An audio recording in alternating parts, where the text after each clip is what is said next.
결혼 10년 차 정밀한 52은 시댁에서 늘 셋째 며느리로 불렸다. 큰 며느리는 서울교육청 소속 고등학교 교사, 둘째 며느리는 구청 공무원. 하지만 미란의 직업은 남편 퇴직금과 얇은 월급으로는 버티기 힘든 생활을 위해 선택한 동네 반찬가게 아르바이트였다. 시간이 흘러도 변하지 않는 것이 있었다면 명절 식탁에서의 그 대사였다. 미란이는 늘 바쁘네. 친정 가느라. 시어머니의 목소리는 담담했지만 그 뒤의 침묵은 무거웠다. 그래도 성실하긴 하지. 큰 며느리의 덧붙임이 뒤따랐다. 그 말 속에는 늘 연민과 거리감이 섞여 있었다.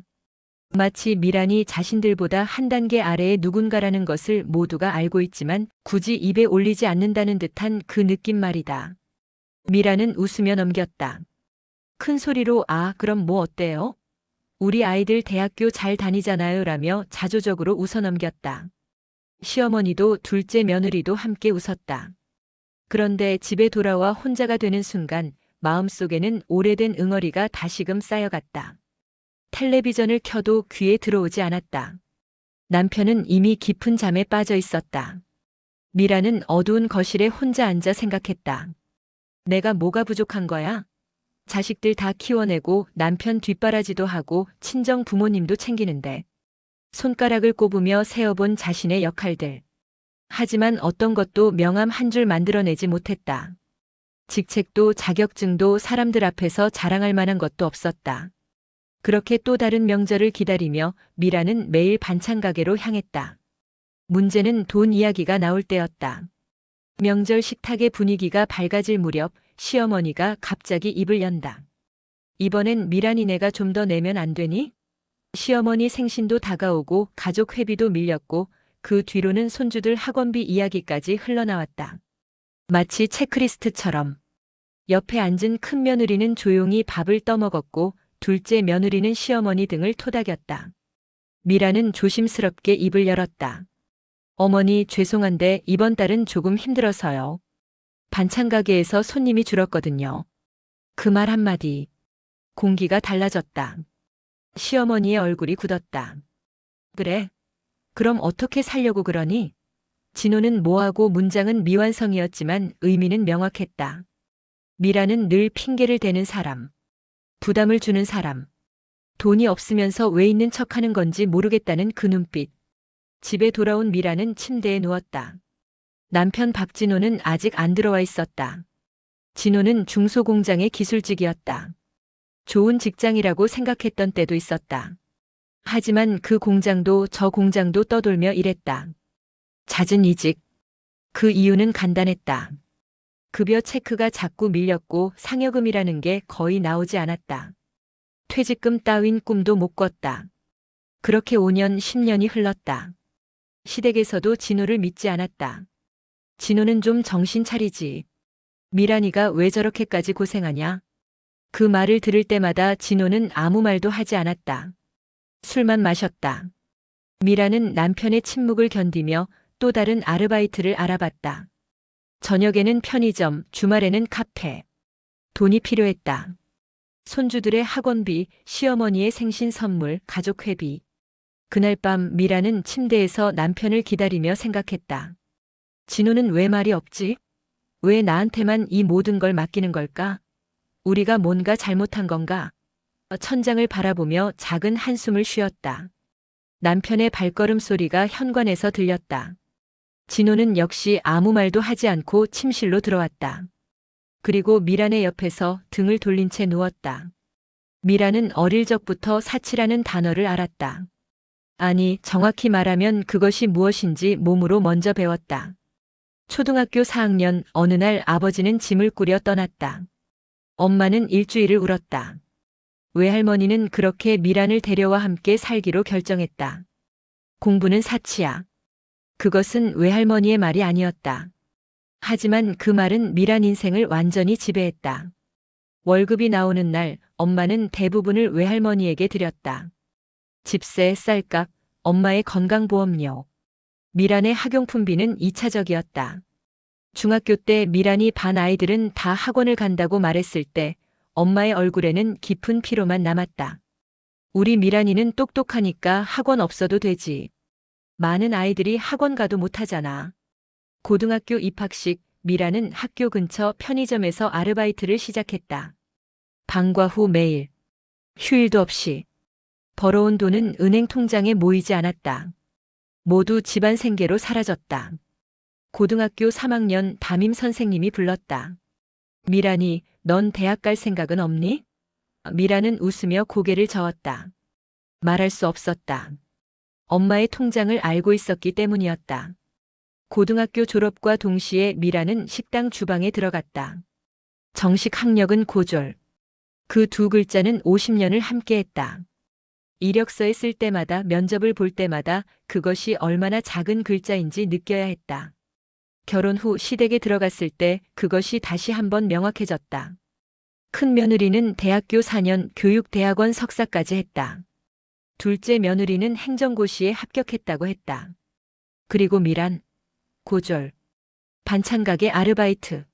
시댁 식탁의 대화는 늘 학벌에 관한 것이었다. 요즘 대학들은 입시가 얼마나 어렵던데 우리 애들도 좋은 대학 보내야 하는데 그 말을 들을 때마다 미란의 가슴이 철렁했다. 자신이 그 좋은 대학을 갈 기회조차 얻지 못했던 것 때문이 아니었다.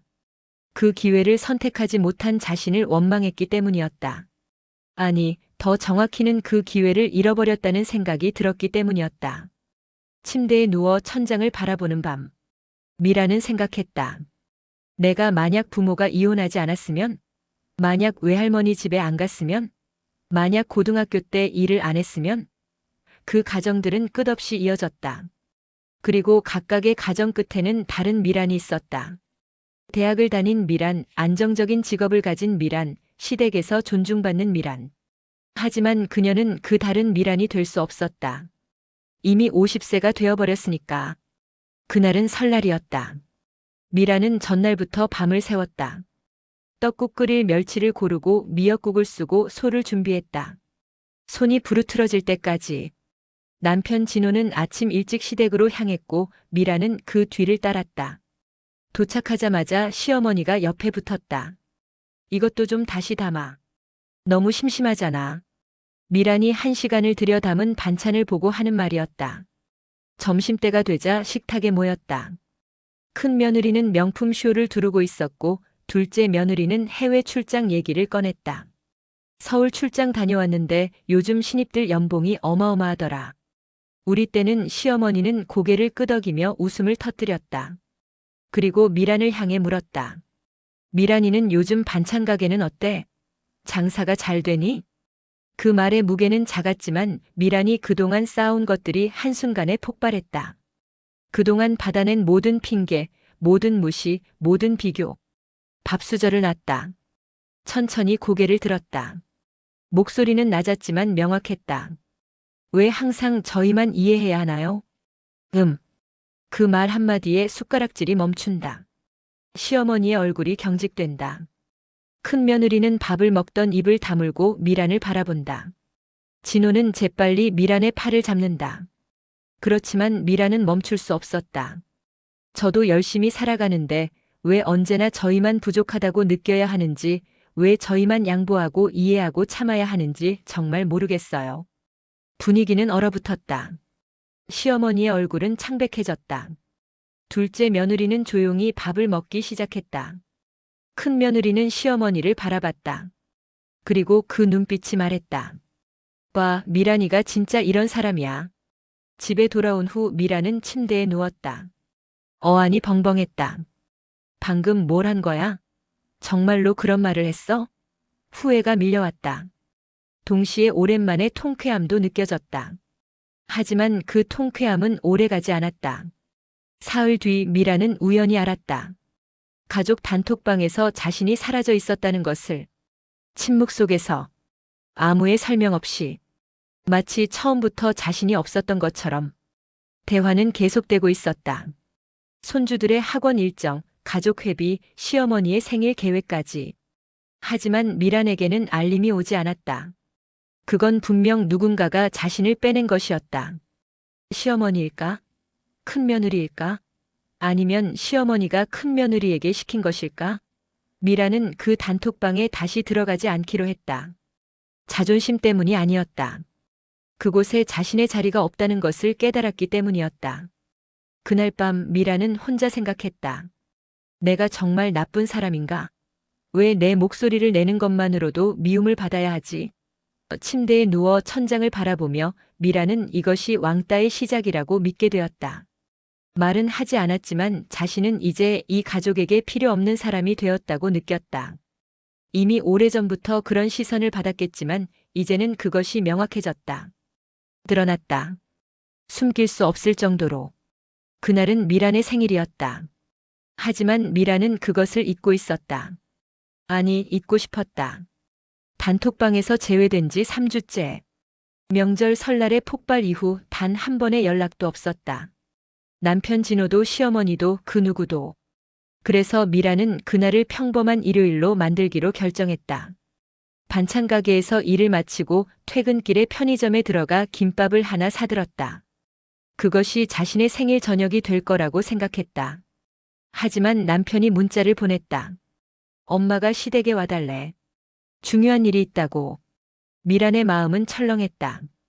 또 뭔가를 책임지우려는 건가? 또 뭔가를 요구하려는 건가? 하지만 거절할 수 없었다. 가족이기 때문이었다. 거기 다시 들어갈 용기가 없었지만 가야 했다. 차를 끌고 시댁으로 향했다. 마음은 무거웠다. 어떤 말로 시작할지, 어떤 표정으로 시어머니를 대할지 생각하며 길 위에서 계속 생각했다. 혹시 나를 더 따져 묻는 건가? 그날 내 말이 정말 잘못된 건가? 속상한 건가? 시댁집 앞에 도착했을 때 미라는 한숨을 쉬었다. 집이 어두웠다. 불이 꺼져 있었다.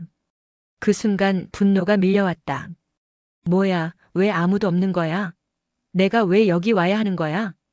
돌아서려던 그 순간이었다. 불이 켜졌다. 미라나 생일 축하한다.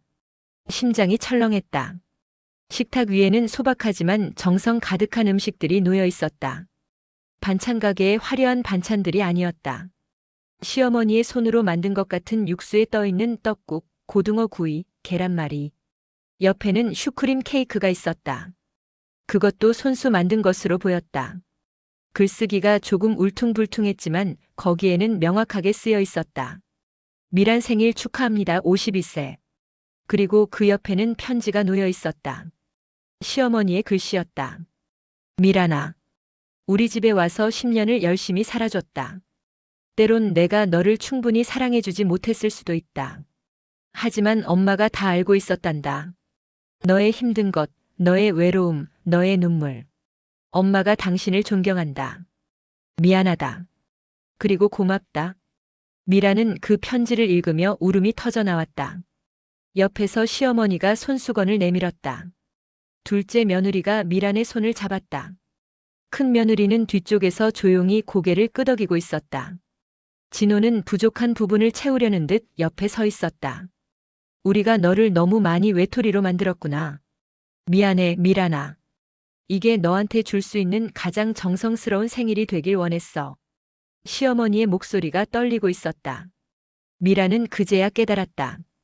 그들이 모두 알고 있었다는 것을. 자신의 상처를, 자신의 외로움을, 자신이 얼마나 힘들었는지를. 단톡방에서 자신을 뺀 것도 침묵한 것도 모두 계획이었다. 자신이 화난 마음으로 충동적으로 행동하지 않도록 대신에 가족이 정말로 자신을 어떻게 생각하는지 보여주기 위해. 미란이가 우리 집에 일원이라는 것을 잊고 있었나 봐. 언제부터 그렇게 되었는지 모르겠지만 오늘은 다를 거야. 큰 며느리가 천천히 말했다. 누나 미안해. 정말로. 식탁에 앉았을 때 미라는 떨리는 손으로 숟가락을 들었다. 시어머니가 떠준 떡국 한 숟가락. 그것의 따뜻함이 미란의 온몸을 녹였다. 수십 년을 기다렸던 그 온기가. 그동안 받지 못했던 말들이. 그동안 몰라줬던 사랑들이. 그 밤 미라는 처음으로 이 가족 속에서 사랑받는 사람이라는 것을 느꼈다. 완벽하지는 않았지만 그들이 자신을 보고 있었다는 것을. 자신의 눈물을 보고 있었다는 것을. 그리고 그것이 충분했다. 생일 이튿날 시어머니는 미란을 거실로 불러냈다. 둘이서만. 미라는 또 뭔가를 책임지워질까봐 조심스러웠다. 하지만 시어머니의 표정은 단호했다. 동시에 부드러웠다. 미라나, 엄마가 한 가지 물어보고 싶어. 시어머니는 천천히 앉았다. 너 지금까지 얼마나 힘들었는지 엄마가 안다. 그것도 충분히 안다. 근데 시어머니가 잠시 말을 멈췄다. 이제는 바뀌어야 하지 않겠니? 그 말은 질책이 아니었다. 하지만 미란의 가슴을 철렁하게 했다. 무엇을 바꾸라는 걸까?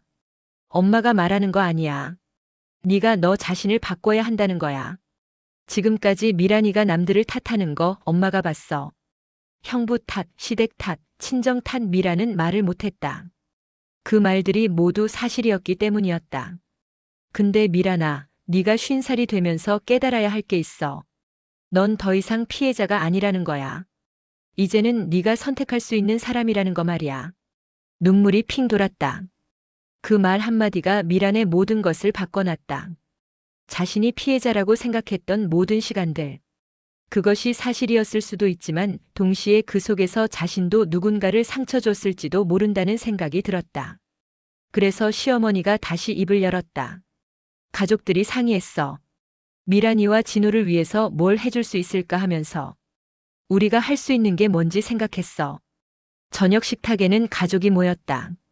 시어머니, 큰며느리 부부, 둘째 며느리 부부, 그리고 진호. 미라는 가운데 앉혀 있었다.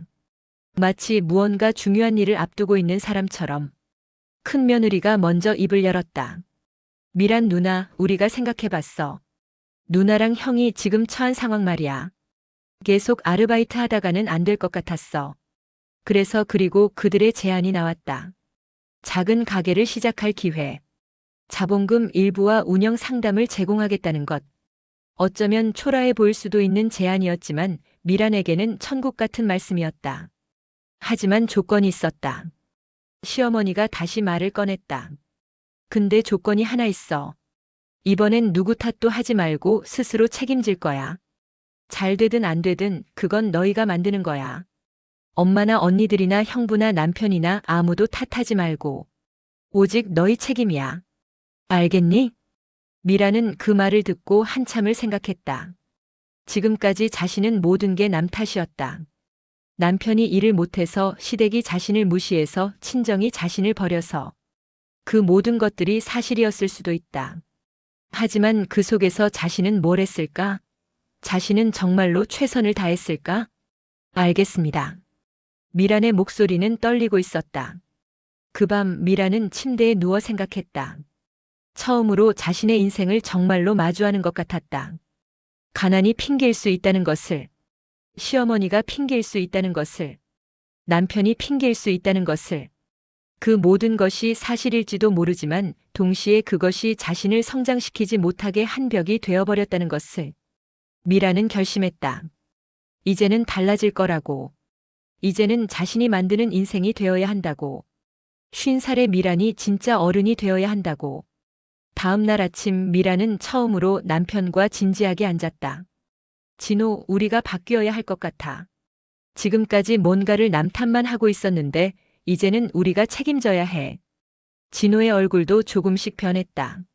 누군가 자신을 믿어주고 기회를 준다는 것, 그것이 진호에게도 처음이었나 보다. 그래. 미란아. 우리가 해보자. 진호가 천천히 말했다. 미라는 그 순간 처음으로 희망을 느꼈다. 시어머니의 돈이 아니었다. 가족의 지원이 아니었다. 그것은 자신이 스스로 변할 수 있다는 것, 자신이 더 이상 피해자가 아니라 결정자가 될 수 있다는 것을 깨달은 것이었다. 그리고 그것이 가장 큰 선물이었다. 50살 정미란의 진짜 인생이 지금부터 시작되는 것이었다. 3년. 정확히 3년하고 2개월이 지났다. 미란이 처음 가게 문을 열던 그날 손님은 거의 없었다. 반찬 한두 개를 사가는 할머니, 회사원 몇 명. 하지만 미란은 한숨을 쉬지 않았다. 왜냐하면 이제는 그것이 타인 때문이 아니라 자신이 만들어야 하는 것이라는 것을 알았기 때문이었다. 처음 6개월은 지옥이었다. 아침 5시에 일어나 밑반찬을 준비했다. 남편 진호는 배송을 담당했다. 손이 트고 허리가 아프고 때론 하루 만에 고작 10만 원의 매출만 나는 날도 있었다. 그럼에도 미라는 계속했다. 그리고 중요했던 것은 그런 힘든 날도 남편 때문이, 시댁 때문이, 운이 없어서라고 말하지 않았다는 것이었다. 우리가 더 좋은 제품을 만들어야 해. 우리가 홍보를 더 해야 해. 우리가 고객 피드백을 들어야 해. 항상 우리였다. 항상 책임이었다. 1년 차가 되자 단골이 생기기 시작했다. 한 명, 또 한 명. 입소문으로 소문이 났다. 동네 아주머니들 사이에서 저 미란이 가게 반찬 정말 맛있더라. 남편도 착하고 부부가 열심히 해. 그 말들이 미란에게는 부모님이 주는 학자금보다 값졌다. 왜냐하면 그것이 자신이 만든 결과라는 것을 알았기 때문이었다. 3년 차 현재 미란의 가게는 동네에서 꽤 알려진 반찬 가게가 되었다. 배송도 하고 직접 오는 손님도 늘었다. 직원도 2명 고용했다. 월 매출은 400만 원대. 큰 돈은 아니지만 이제 미란 부부는 시어머니의 지원 없이도 살아갈 수 있게 되었다. 아니, 더 정확히는 시어머니의 초기 지원을 이제 되돌려주고 있었다. 하지만 미란은 여전히 완벽하지 않다. 어제도 손님에게 반찬 양을 잘못 담아 섭섭한 일이 있었다. 어떤 날은 피로에 남편에게 목소리를 높인 적도 있다. 어떤 날은 옛날 습관처럼 시댁이 자신을 무시한다는 생각이 드는 날도 있다. 하지만 그럴 때 미라는 스스로에게 물었다. 미란아, 그게 사실이야? 아니면 네 생각일 뿐이야? 그리고 대부분의 경우 그것은 자신의 마음이 만든 것이었다. 가게에 매일 아침 들어오는 미란의 모습은 이전과 달랐다. 얼굴에는 피곤함이 여전하지만 눈에는 목적이 있다. 이제는 반찬 가게 아르바이트라는 신세한탄이 아니라 미란의 가게라는 자부심이 있었다. 남편도 바뀌었다. 아침에 일어날 때 그의 동작에 활기가 있었다. 배송을 나갈 때 그의 얼굴에는 책임감이 드러났다. 미란아, 오늘 신기한 게 생각났어. 어제 진호가 그렇게 말했다. 넌 기억해? 3년 전에 조건 받을 때? 미라는 고개를 끄덕였다. 그때는 진짜 무서웠어. 근데 지금은 다야. 우리가 만드는 거라는 게 이제 이해가 돼. 그리고 진호는 미란의 손을 잡았다. 그 손을 잡는 것도 이제는 다른 느낌이었다. 과거의 남편과 아내가 아니라 함께 무언가를 만들어가는 파트너로서의 감각이었다. 오늘도 미라는 새벽 5시에 일어났다. 밑반찬을 준비했다. 가게 문을 열기 전 항상 하는 작은 의식이 있다. 미라는 가게 앞에 서서 하루를 맞이하는 말을 중얼거린다. 이제는 나도 나를 믿어보려고요. 그 말은 기도일 수도 다짐일 수도 약속일 수도 있다. 하지만 분명한 것은 이제 미라는 그 말을 진심으로 할 수 있다는 것이다. 가난이 없어진 것은 아니다. 여전히 완벽하지도 않다. 하지만 미라는 깨달았다. 가난보다 무서운 건 상처를 핑계 삼아 스스로를 포기하는 것이라는 걸. 손님이 들어온다. 미라는 웃으며 인사한다. 어서 오세요. 그 인사에는 이제 비굴함이 없다. 대신 있는 것은 누구도 주지 않은 자존감이었다. 자신이 만든 자존감이었다. 52살에서 55살로 접어드는 미란. 아직 젊지는 않지만 이제는 충분히 강했다. 왜냐하면 자신을 믿는 법을 배웠기 때문이었다. 정미란의 이야기 어떠셨나요? 처음 만났을 때 미란은 셋째 며느리였습니다. 비교당하고 무시당하고 가난 때문에 자신의 가치를 찾지 못했던 사람이었습니다. 하지만 그 과정 속에서 미란이 깨달은 것은 정말 중요한 것이었습니다. 가난보다 무서운 건 상처를 핑계 삼아 스스로를 포기하는 것이다. 우리는 종종 자신의 불운을 탓합니다. 태어난 집안을 탓하고 만난 사람들을 탓하고 시대를 탓합니다. 그것이 사실일 수도 있습니다. 정미란의 어린 시절이 결코 쉽지 않았던 것처럼요. 하지만 미란이 50살이 되어서야 깨달은 것은 그 모든 것이 사실일지라도 그것이 자신을 성장시키지 못하게 하는 벽이 될 수는 있다는 것이었습니다. 그리고 진짜 변화는 거기서부터 시작되었습니다. 미란이 결심한 것은 돈을 버는 것이 아니었습니다. 가게를 성공시키는 것도 아니었습니다. 그것은 자신을 믿는 법을 배우는 것이었습니다. 자신의 선택에 책임을 지는 것이었습니다. 그리고 그 과정 속에서 남편도 시어머니도 모든 가족이 함께 변했습니다. 55살의 미라는 이제 나를 믿어본다고 말할 수 있게 되었습니다. 그것이 얼마나 큰 성장인지 우리는 잘 알 것 같습니다. 혹시 여러분도 미란처럼 느껴본 적이 있으신가요? 자신의 인생이 누군가 때문에, 어떤 상황 때문에 망가진 것처럼 느껴본 적이 있으신가요? 혹은 이미 50살, 60살이 되었는데 이제는 바꿀 수 없다고 생각하신 적이 있으신가요? 미란의 이야기가 말해주는 것은 명확합니다. 늦지 않았다는 것입니다. 50살에도 60살에도 70살에도 우리는 우리 자신을 믿고 선택할 수 있습니다. 완벽할 필요는 없습니다. 미란도 여전히 부족하고 실수하고 때론 옛날 습관이 나옵니다. 하지만 그 속에서도 자신을 믿는다는 것, 그것만으로도 충분합니다. 혹시 여러분 주변에 미란 같은 분이 있으신가요? 자신의 처지를 한탄하고 세상을 탓하고 있는 분이 있으신가요? 그분께 이 이야기를 나누어 주세요. 때론 한 사람의 이야기가 다른 사람의 인생을 바꿀 수 있으니까요. 이 영상을 끝까지 시청해 주신 모든 분들께 감사합니다. 여러분 한 명 한 명이 우리 채널을 존재하게 만드는 분들입니다. 정미란의 인생이 바뀌었던 것처럼 여러분도 지금 이 순간부터 자신을 믿어보세요. 완벽할 필요는 없습니다. 성공할 필요도 없습니다. 단지 자신을 조금이라도 믿는 것, 그것이 충분합니다. 여러분의 인생은 지금부터 시작될 수 있습니다.